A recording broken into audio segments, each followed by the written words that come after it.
Imagine this. It's the 4th of July, and after an incredible night of fireworks and celebration, you return to your van from Hermosa Beach to Santa Barbara, only to find that your driver's side mirror has been completely smashed by a careless drunk driver.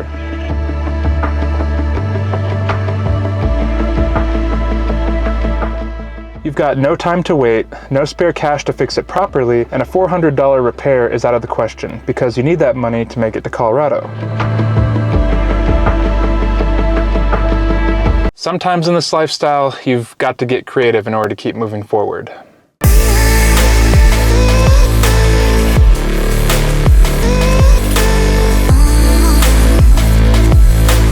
After an amazing 4th of July celebration in Hermosa Beach, I returned to Santa Barbara feeling really good until I saw my driver's side mirror smashed in my van. There was no note, no explanation. I had my van parked safely on the street while I was away, and when I got back, it was just completely gone. Honestly, it was one of the rudest things I've ever experienced. I had to stand there for a moment, just staring and assessing the damage. I was completely unsure of what to do. A broken mirror might not seem like a big deal, but for a van lifer like me, it's so important. Without that mirror, there's no way to drive that vehicle safely, especially in a vehicle this size. You just can't see anything. To make matters worse, it was the middle of summer and I was on a tight budget and schedule to get to Colorado. I went to the nearest body shop and the cost to replace this mirror was over $400. It was well above my budget at the time. Waiting for parts or repairs wasn't an option either. I had to get moving and I had to figure this out fast. I spent a good 20 minutes just pacing around the van, trying to figure out what my options were. It felt hopeless at first, but then it hit me. I needed something temporary, something cheap, and something that I could fix right there in the moment. This wasn't just about saving money. It was also about staying safe on the road and being resourceful with what little resources I had. Driving without a mirror wasn't an option for me. How else was I supposed to see my blind spot when changing lanes or navigating tight spaces? There's no windows back there at all. I stood there in the parking lot holding the bag from Target, still not entirely sure that this was going to work. But desperate times call for creative solutions. Inside that bag was a $23 shower mirror and a roll of electrical tape. It was the most affordable thing that I could think of at the time.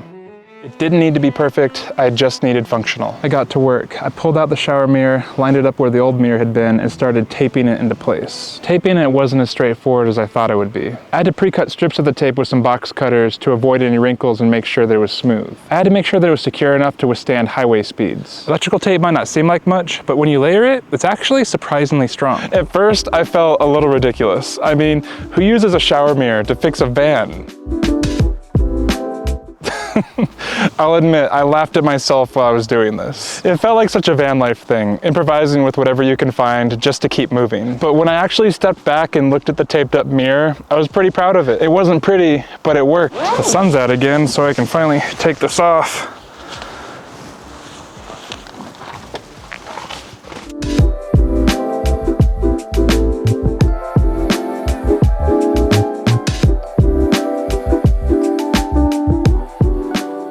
I realized it was exactly what I needed, something simple, quick, and cheap. I hopped into the driver's seat and tested it out. That first drive with the shower mirror was definitely nerve-wracking. I was expecting the tape to peel off or the mirror to fall off completely, but mile after mile, the little mirror held on. I could see my blind spots again, and just like that, I was back on the road. Was it perfect? Not even close, but it was absolutely functional. I wasn't sure how long it would last, especially in the different weather conditions. Electrical tape isn't exactly built for the extreme heat, let alone rain or snow. And a shower mirror was not engineered to be mounted to a van traveling 75 miles an hour down the highway. But I figured if it could get me to Colorado, I'd call it a win. When I first came up with a solution, I honestly didn't think it would last. I figured I would get a week, maybe 2 out of it before I have to come up with another solution, but life has a funny way of keeping you busy. Between school, a packed schedule, and all the events happening around me, before I knew it, 6 months went by just like that. What surprised me most was how well it held up through everything. Rain was no problem, and it didn't even budge in snow or freezing temperatures. I was driving full speed, even through sunny highways, rainy back roads, and even snowstorms. This little improvised fix exceeded every expectation that I had for it. It wasn't just a quick fix anymore. It became a symbol of how resourcefulness and adaptability can keep you moving forward despite things not working out your way. As great as it wasn't all perfect. When I drove through the Las Vegas heat on my way to Colorado, the extreme summer temperatures, which exceeded 100 degrees Fahrenheit, started to melt the tape and warp the plastic mirror. It became unusable after that. I